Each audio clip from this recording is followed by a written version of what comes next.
안녕하세요. 이타서울 호스트 주어조 임성현입니다.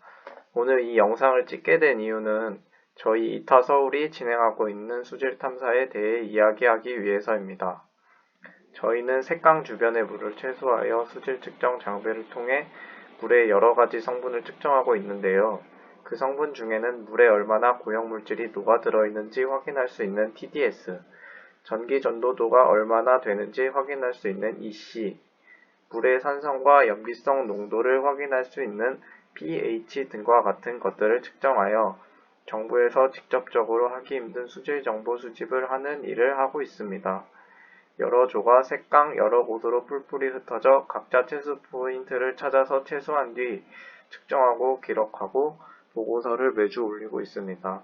채수를 하고 사진을 찍고 기록을 하는 과정에서 여러 가지 역할을 저희 조 내에서 정했는데요.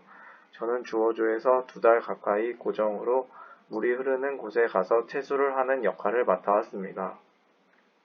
그런 경험을 통해 색강 어느 곳에서 채수하기 힘들었는지 좋았는지 또 특이한 곳에 대하여 사진과 함께 얘기해 보겠습니다. 이곳은 저희 조가 처음 채수를 한 곳이라서 아직도 기억이 생생한데요. 이 장소 바로 옆 공터에서 처음으로 수질 탐사 설명을 듣고 어리벙벙한 채로 채수를 했었습니다. 이때는 10월 중순쯤이었기에 선선한 가을 날씨여서 채수하러 다니기도 좋았고 옷차림도 보시면 알겠지만 가을 옷차림이었습니다. 이때 제가 채수를 하겠다고 한 뒤에 지금까지 쭉 채수를 하고 있는데요. 이곳은 물을 뜰어 내려가는 길이 평지가 아니고 돌 계단 형식으로 돼서 방심하면 발을 헛디뎌서 물에 빠질 수도 있던 곳이었습니다. 가까이서 보니 여기는 물이 꽤 맑았는데요. 이곳과 이날 채수한 다음 장소와 비교하면 꽤 신기한 데이터 차이를 보실 수 있습니다. 다음 장소를 설명한 뒤에 그 차이점에 대해 얘기하겠습니다. 이날 바로 조금 걸어가서 폭이 넓고 느리게 흐르는 다리 밑에 흐르는 물을 한 번 더 채수했었습니다. 이곳은 딱 봐도 아시겠지만 경사가 좀 있었고 저 덩어리같이 보이는 게 돌이 아니고 진흙이 뭉친 거라서 신발에 진흙이 많이 묻었습니다. 또 진흙이라서 당연히 미끄러웠습니다. 조심히 내려가서 물을 뜬 뒤 측정을 했습니다. 여기 물은 바닥에 안 보이고 물이 너무 탁해 보였는데요. 이날 측정한 전 물과 비교를 해보면 TDS는 65, EC는 147이 전 물보다 낮았습니다. 이날 처음 수질 탐사를 한 것이라서 정확하지 않을 수도 있겠지만 물을 겉으로 보는 것과 직접 측정해 보는 것이랑은 꽤 많이 다른 걸 수질 탐사를 하면서 알 수 있었습니다. 앞으로 볼 사진에도 이런 반전 결과들이 많이 나옵니다. 여의교에서 서울교 반대 방향으로 쭉 가면 이렇게 하천 하류같이 폭이 넓고 물이 거의 흐르지 않아 보이는 물들을 볼 수 있는데요. 채수를 하려면 강 가장자리에 있는 돌에 쭈그려 앉아서 해야 했습니다. 중심을 잘 잡아야 했었습니다. 가까이서 보면 부유물들이 떠다닙니다. 낙엽, 나뭇가지, 하얀색 가루 같은 것들입니다. 또 물이 굉장히 탁하고 채수컵으로 물을 뜨면 밑에는 흙이 남고 채수컵 벽에는 하얀 가루들이 남았습니다. 물 가까이서 냄새는 나지 않았지만 저희 조가 뜬 물 중에 겉으로 보기에는 가장 더러워 보였던 물이었습니다. 이곳의 TDS는 159, EC는 318이었습니다. 최소한 TDS의 중위값이 약 160, EC는 300 정도인 것과 비교한다면 크게 차이 나지 않는다는 걸 알 수 있었습니다.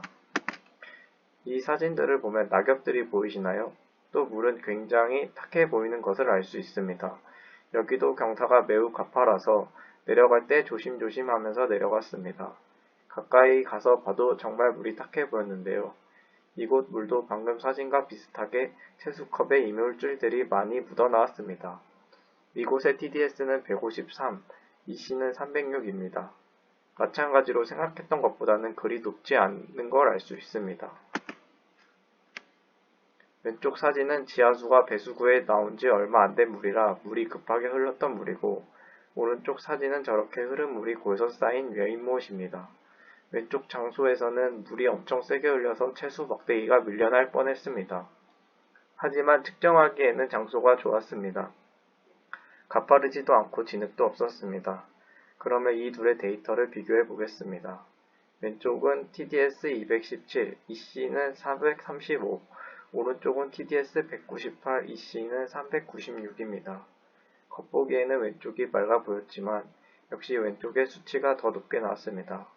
또 왼쪽 물이 고여서 생긴 물이라 그런지 이 둘의 데이터는 꽤 비슷합니다. 이 사진은 지금까지 저희가 채수한 곳을 지도에 표시한 것입니다. 표시한 곳을 2번 한 곳도 있습니다. 정말 색강 여러 곳을 한 것 같습니다. 제가 여러 곳을 채수하고 측정하면서 느낀 것은 겉보기로 물의 성질을 논하기에는 조금 성급하다는 것을 알 수 있었습니다. 오히려 더러워 보였던 물이 사실 녹아있던 고형물은 더 적은 경우가 허다했고 반전인 결과가 더 많았습니다. 대체적으로 물이 맑아도 흐름이 세다면 TDS, EC 농도가 높게 나오는 경향이 있었습니다. 제 개인적인 생각에는 물이 흐르는 세기가 세다면 바닥에 깔린 흙이나 고형물이 수면 위로 올라가게 되고 그것을 측정해서 측정값이 높게 나왔지 않았나 생각을 합니다.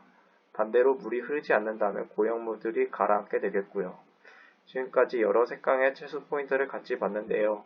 생각보다 뻘도 많고 가파른 곳도 많아서 채수하는데 신발도 더러워지고 옷도 도깨비 풀이 많이 묻고 꽤 신경 써야 할 것이 있었습니다.